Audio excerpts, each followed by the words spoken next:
Hello, we are live from my home, and we're going to be talking to artist Casey Waterman today, as soon as he puts his camera on his face, which is not yet possible.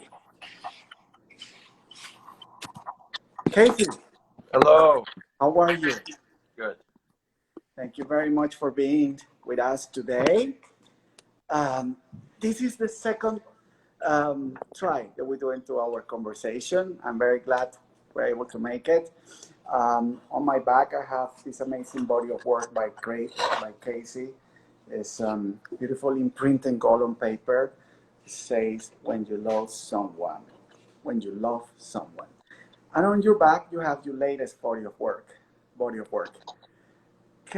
Casey, how did everything started in your life in terms of interest in your career of as an artist? Um, I've always been a creative person, making all kinds of things even from a young age. Um, but I really I really hadn't thought about it as a career or something I wanted to kind of personally endeavor upon, until I worked as a preparator, um, at the college gallery where I went to school, and really got exposed to that side of the art world from the museum side rather than the artist side. Um, and then a few years later, moving to Miami, and I got a job as a studio assistant, and that really kind of started my mind going the way it does now. It's almost like an addiction, no? When you get, Yeah, even I guess more than addiction, I think of it now as a way of being, a way of life, rather than making things. it's so funny because your pieces and your body of work are incredibly, handmade. You put such a deep sense of dedication and made them almost impossible to make. They have to be perfect. You even frame them yourself because you are so perfectionist, and and then but it's always a deep message of searching within the pieces. When I met you through Mali Parkerson, which is a great art dealer here in Miami, I was very caught by the work, and we have a beautiful exhibition at the Soho House, and everybody was caught by that sort of level of information that people were able to read, such as this particular phrase, "when you lost someone." You know, let's start to talk about this work. Why you did it in gold and platinum? Why you divide it, and what is the message on the back of this very simple phrase? So this work itself, as most of the work I've been making recently, and will continue to go, is developing more so this way, is material driven as well as work driven. And so, like you say, the choice to use gold leaf, choice to use paper, this kind of antiqued frame, those were all intentional choices. Did they have a specific symbolism behind them? No, not necessarily. And I try not to be too literal with with what I'm showing.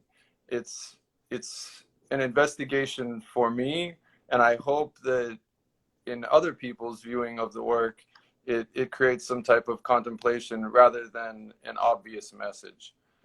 Um, It is because you start your career very much attended to cutouts, and doing these sort of small collages that suddenly they're all are being around the city, um, as a murals as well. You are very prolific artist. You do murals, you do paintings, you do sculptures, but every piece is unique, and we love that, and when you present this series and then you present these sort of monkeys as an evolution of humanity, they really caught my attention. Why the monkeys?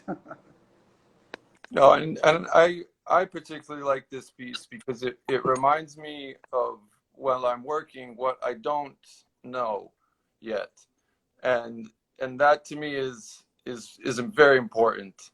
I heard it said once, kind of loosely, that don't make the painting you know, make the painting you don't know. Like there's where you have something to gain.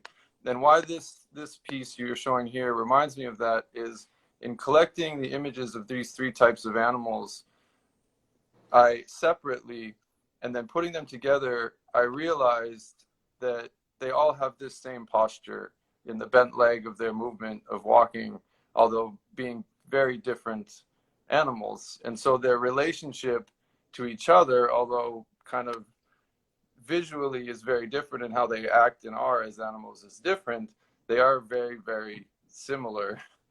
And those are the types of kind of not surprises, but outcomes or something from this investigation, this undertaking of creating that I hope for.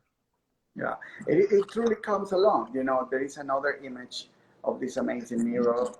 It's just say assumption, and it's the reflection of what we believe is our life. We assume too much, tal vez, maybe. Yeah.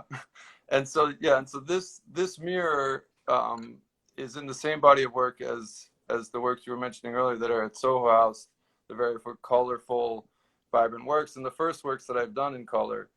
And I chose to group this mirror with them because, like you had just said, this difference between how we imagine other people to perceive us based on how we choose to show ourselves to them via Instagram, via social media, just in our daily lives, how we dress, and the misconception that even though you feel as if you're providing an accurate description of how you want to be interpreted, it's always up to the other person to make their own story or whatever it is about who you are and why you are this way. You're really not in control as much as we feel we are in today's society of creating this image of ourselves.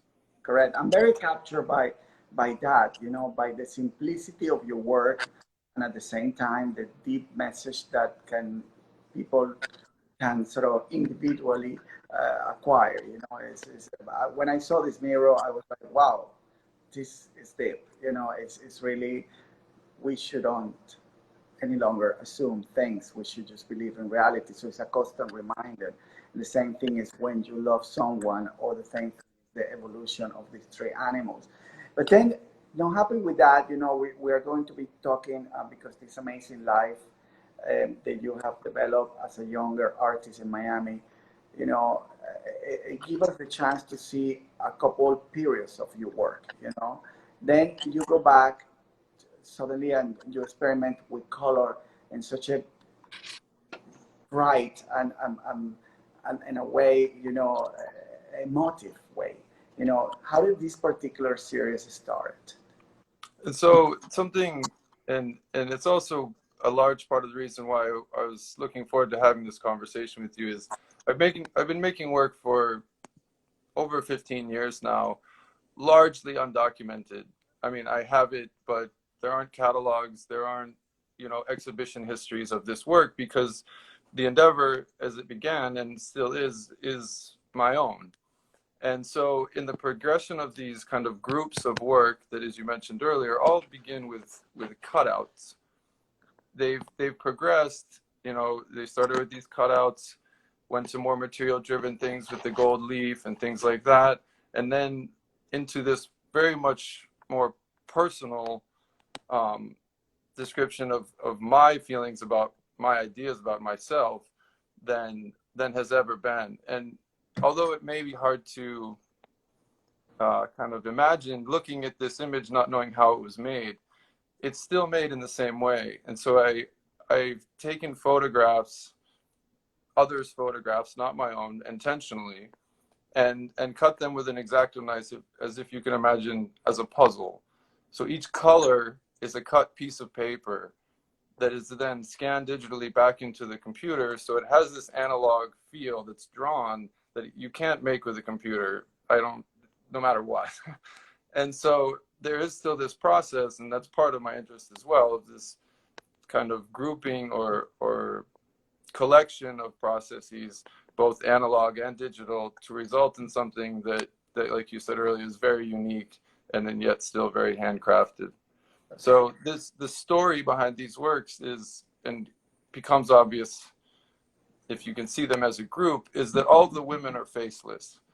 And this is personal, but yet also just conversational, I guess, and interpretive, as I've just admitted.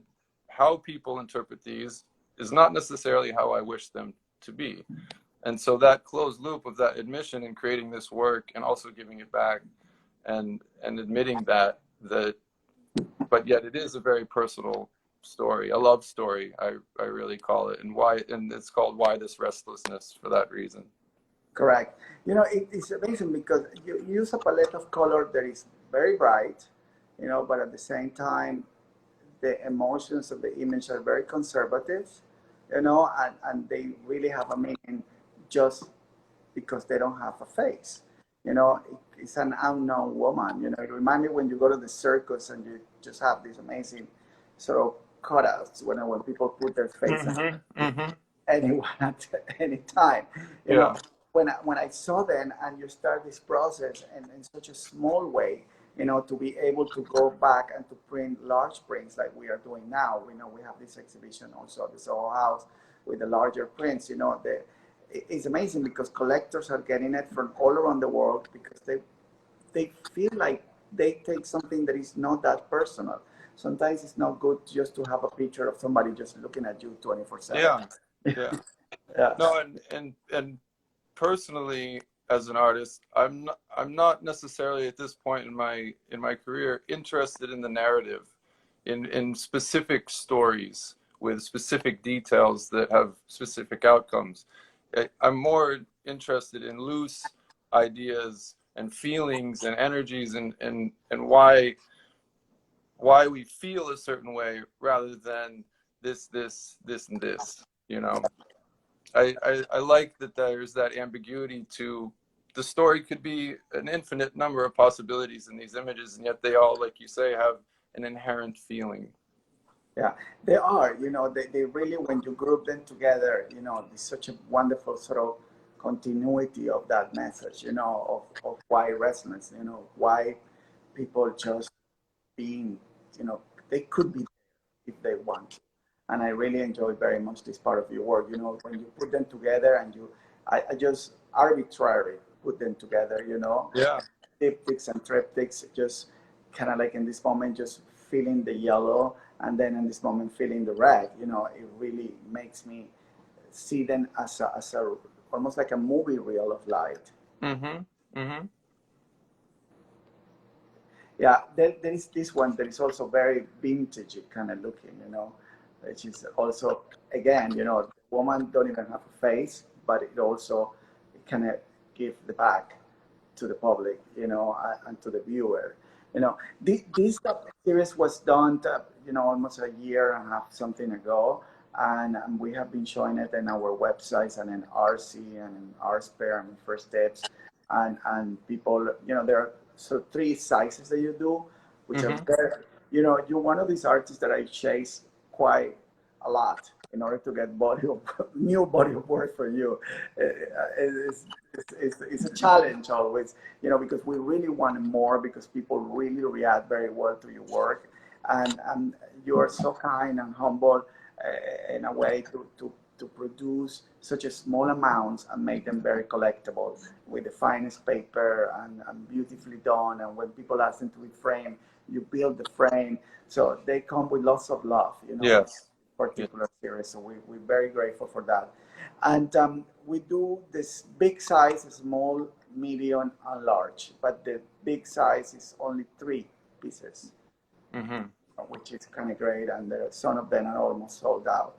And then, you know, when Art Basel happened last year, I guess, you came back with the same concept, but you decide to intervene canvas on it, you know, and sewed of them, which I find them incredibly exquisite.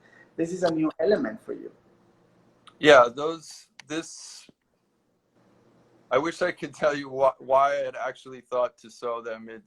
I'm sure it was a number of different experiences and ideas coming together, but mostly a play on materials and a play on materials. But the difference between, to me, these images and the paperworks are, these are much more focused on the line rather than the shape, which is, if you take these color elements away and kind of by themselves, the image almost disappears and can be very ambiguous as far as to what it is. But collectively, they make an image that your brain kind of puts together.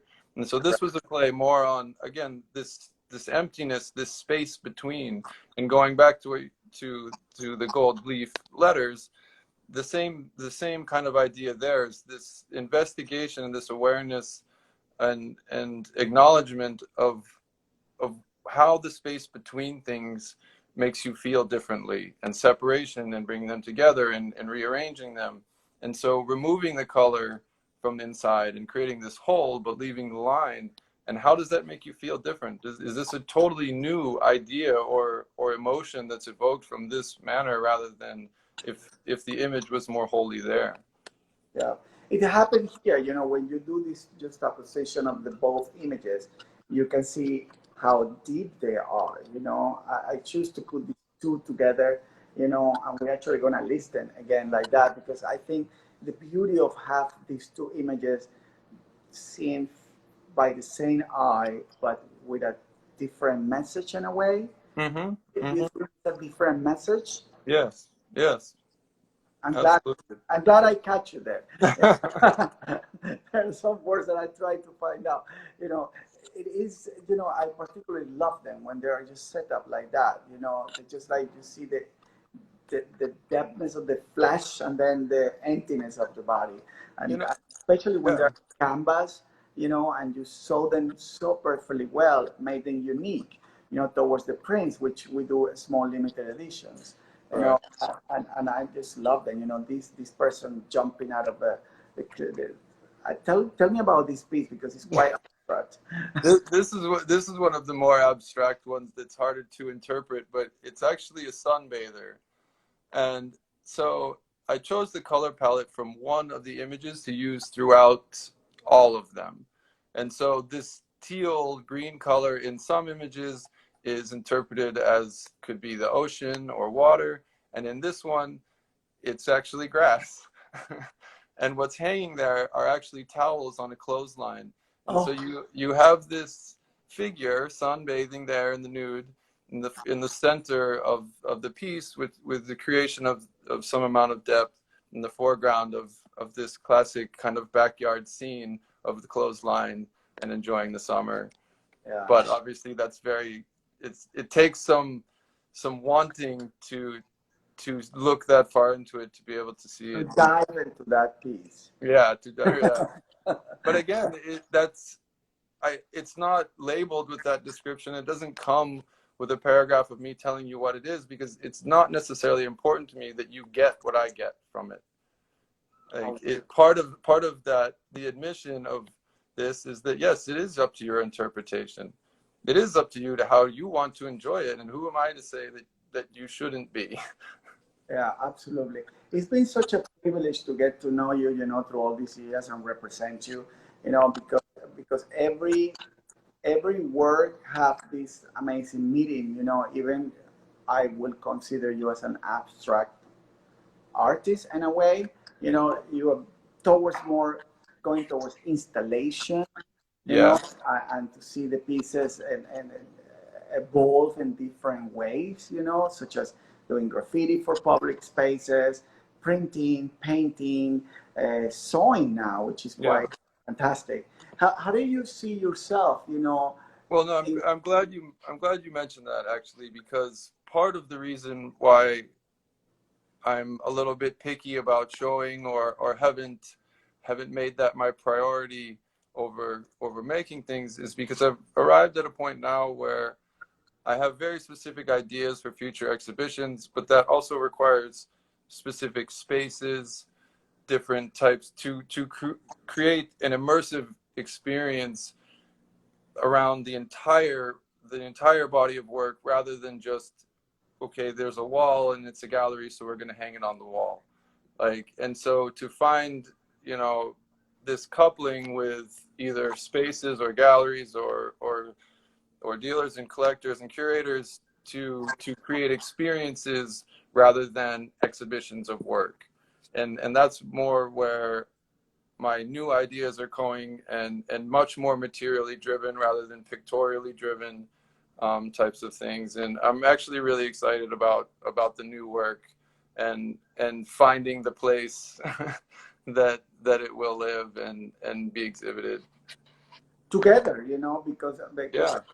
there is a, you know, we're going to talk about that, you know, about this amazing set of the latest work that you presented in our Basel last year. And it was a set of 16, but a collector got crazy and you have to let go 3 of them or 4 of them, and now you only have 12.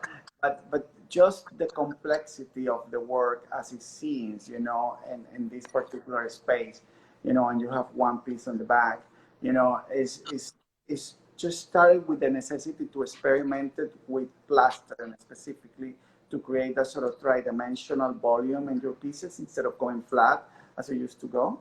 Exactly. And part of the first shown exhibition I did were 16 cut paper works, and I actually showed the cut piece of paper rather than a print from that or something.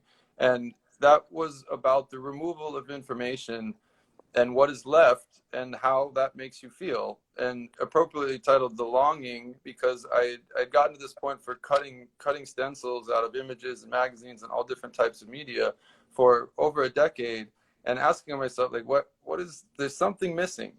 And it's not necessarily that I was looking to find what that something was, because it's not an answer to a math problem or something. It's the realization of that feeling and the admittance of that and embodying that, and then producing the work from that feeling that seems to also embody that feeling. Yeah, And so it gets this a work, big layer of engineering also. yes, and so this work, like you say, is essentially the 3-dimensionality version of that. And so the black image you see in the foreground appears as if it has come out of the plaster, kind of broken out of the plaster behind it, and created this separation between each other, else, you know, and room for interpretation. And what's interesting, most interesting about this work, or poignant, I guess, is that the separation between the layers. So if you look very closely at them, the plaster is not touching the mat is not touching the glass, you know, so there's a layer of air between each layer inside of that frame, which is intentional. And although it just seems like, oh, that's how it would be framed, I did that on purpose, again, because of that play with the space between and what's missing, and that void, and what it leaves you to imagine. Yeah, to be able to even write a poem, you know, in a way, you know, from a poem to the word fuck, to the one girl, you know, girls and wall, you know, to be able just to create that sort of 3-dimensional work that, as I mentioned before, you know, it was always done by the cutouts and the layers and layers and layers. But now you're moving into the sort of engineering of your product as a real tri-dimensional product. Exactly. And as I said earlier about kind of the space kind of helping to delineate the creation of things, this ingenuity of designing this frame to hang from these wooden legs, and none of it's attached to the wall, and that's why I call it a sculpture. It leans there as a singular object, balanced very delicately with itself.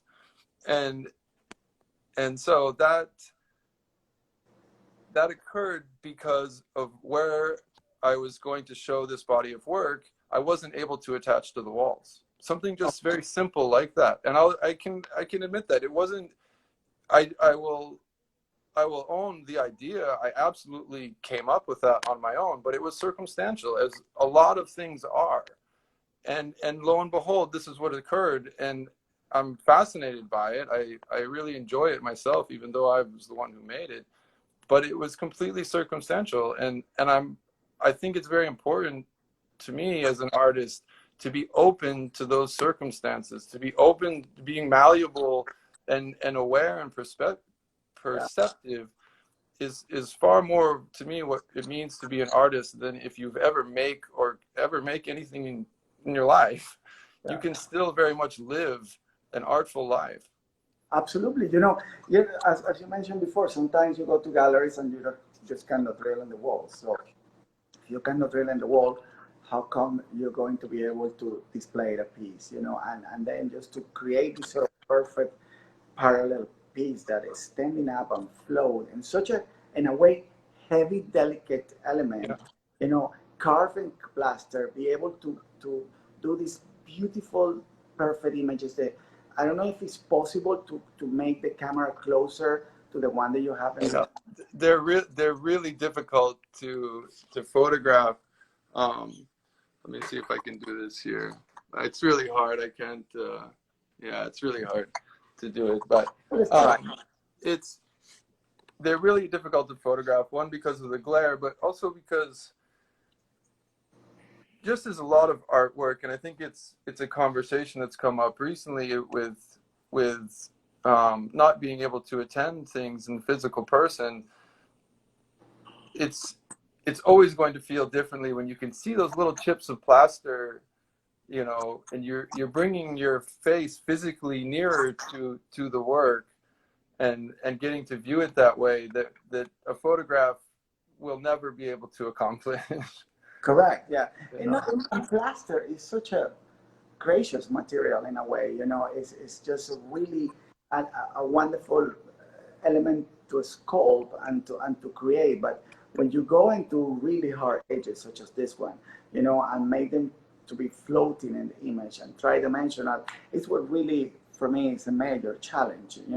Because they all look natural to me. Like when I was trying to understand this one, I thought, was a pair of lawns, or it's it's a butterfly, what exactly it is, and then you go on deep in there to see the complexity of the work that you have done, and this is spectacular. How do you see yourself during this pandemic situation, working from home? Are you developing any new project that we're going to see very soon? Well, outside of the gallery work, and viewers may have gotten to see the video when we tried to do this interview the first time. Yeah. But I've begun designing a boat, actually. A boat? A boat. A boat. Wow. A boat. Yeah, and at first I had a multitude of different ideas of why to create a boat, most of them personal. And in thinking about it and starting to design it, I realized that it was about something much larger than just getting to be on the water. And it reminded me of when, during the, certain artistic eras when people started to move to painting outside and being within nature again, instead of painting still lifes or portraits and things. And so the boat design has developed much more fully now to encompass not only a home, but as a studio and a way to exist within nature and create things within nature that is very different than kind of the world we live in today, in a way. And so it is. Yeah. Are you doing the model with plaster first, or you're starting big time? All different types of things. There's drawings. I hesitate to show them quite yet because it's not in the fully developmental stage. But yeah, there's all types of drawings. There will be models of different kinds, materials. Some of them more figurative, as in the video, and maybe we can show it again, after this or something. But whether they're very figuratively driven or very literally. I come from an architectural background as well as an artistic background, as well as carpentry background. So I have a little piece of all of this that I'm incorporating within the larger idea, and it's really to create a model and a way of living that's to bring awareness of our connection with nature and the fact that we've forgotten that as a whole, as a society, and seems to me to be one of the largest concerns that we face today. Yeah, it is. It is. Are in fantastic, challenging times. When I started these art talks, almost a month and a half or two, the whole goal was to support all the artists that we have, and that we represent, because I know that they all have to leave. We have emergent, we have established, we have all kind of artists, but they all, need to express themselves, and there is a fantastic video that you did with a colleague of yours that we presented at the time that we were not able to do the conversation, and we have to reschedule for today. That we're going to pass it again, you know. But and it's impossible to do it when you are doing live, unfortunately. No, Again, it have to be done only and the stories. But it is now that you're building a boat. Is a boat that you're gonna be able to use? You're planning to go I out? plan. Yeah, I have a trip imagined, that is to travel via river throughout the United States, um, all over as far as I can go, while making work on the boat. So it becomes a home, a mode of transportation, a way of experience, and traveling and seeing other people and cultures and ways of life that you don't normally get to see if you're on a road, as well as being able to make work within that environment that obviously will be particular because it will be influenced by that scenario. Oh, amazing. I've never, I think everybody want to go on a boat to towards the ocean, but not many people want to go through our rivers, which I think they're wonderful, you know. It's pretty amazing when you start to do a little bit of research how many places you can travel in this country just via river. Yeah, there is something fantastic about the idea of not only, you know, see you work on print, on fabric, on paper, and then you intervene things on glass. Then you go back, to do the whole thing about, working in this latest series of I call them sculptures. How do you think? I call them sculptures as well. So we didn't make a mistake listing them otherwise, because I actually call them sculptures because they're just so precious, in a way that every piece, is deep and thick. Um, any particular message that you want to give to people who really want to be able to dream free like you are doing it for so long? Or so long, no, such a short time. You are very young, because you're really free, are very demanding of what you do, and in the product, and that's the reason that you produce not that much, and your pieces are very small and limited edition. That actually is a great achievement for a young artist. They usually torture themselves for so many years until they're free. What it would be that message for these people that is I, joining? I think there's two things, and one of them was something that was told to me, in a loose kind of paraphrase, but that your intentions are very important, and not necessarily what your intentions are, because then you've all of a sudden entered down the road of opinion and things, but being honest about what you're trying to do and asking yourself those questions. Why am I painting? Why am I drawing? Why am I making sculpture? Before you even talk about the content of what you're creating, you're asking yourself the hard questions of what are your intentions? What are you setting out to do? And if you can be honest about that, then there's very little anybody can take away from you with their opinion of your work, or whether you're successful. Your idea of success is yours. And you can accept someone else's as yours, but you need to be honest about making that choice. So that's one of the biggest things. The second thing I would say is expectations. And it's funny because there's often these conversations you see, whether they're on social media or different things, like what is art's purpose? What is the artist's purpose? What is their role in all of this? What are they supposed to be doing or giving or something? And I think it's funny that we've kind of collectively as society, you know, created this personage of artists as or art even as something that owes us something, or that has some in, you know, very specific purpose or can fail us in some way. And I personally don't believe that. I think far too much responsibility is placed on it, and it doesn't deserve that weight. You know, it is, to me, it's something much more about an investigative process and a way to open your eyes to something that you maybe didn't see before. Yeah, that's true, and we believe in that. You know, we think, you know, of all the artists that we have, you know, you are one of these artists that, you know, living in Miami, which is a small community, and it only becomes a really big city of the art the first week of December. The rest of the year is a struggle for the young artists to trying to put their work up there, you know, to trying to be part of the collections in Miami. You know, I truly believe that, you know, supporting the artists that we have in Miami, which are not that many, you know, because they usually they go somewhere to New York to trying to make it, or to London, you know, but you remain here, and your work is inspired by these daily messages, you know, for the people in Miami.